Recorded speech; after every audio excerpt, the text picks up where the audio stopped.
Great design is effective, efficient, easy to remember, and enjoyable.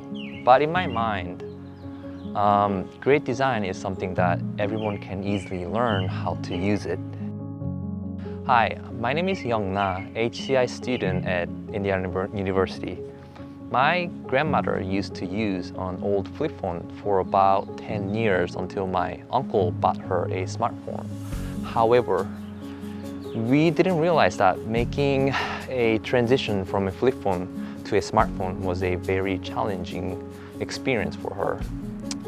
From the idea of tapping an icon to simply swiping the screen, the entire concept of a smartphone was already overwhelming for her.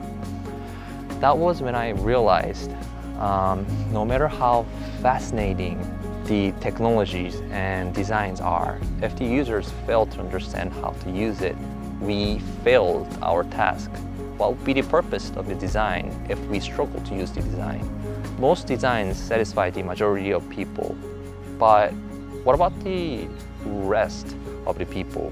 What if they are not satisfied with the design because they are being left out and outrun by the development of technology?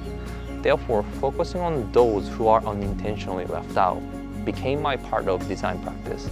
How can I design an artifact that allows them to learn the use of design seamlessly? Perhaps I want to focus on the rest of the people who were excluded and left out. Most of my design process begins from inspiration. People may ask me where I would get the inspiration, and my answer is from direct experience.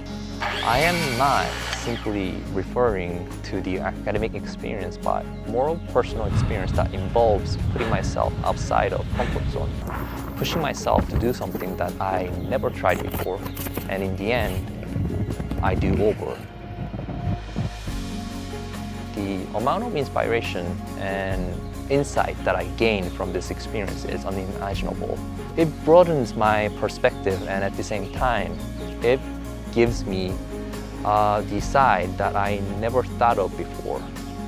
I am not saying in order to get inspired, you have to invest your time to travel and do all sorts of activities. Every daily life can become an inspiration. All you have to do is make the decision that breaks your usual habits.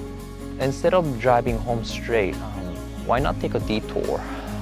Instead of getting your ordinary dish at the restaurant, why not try something new? I believe that if we make a choice that breaks our usual, that's the beginning of your inspiration.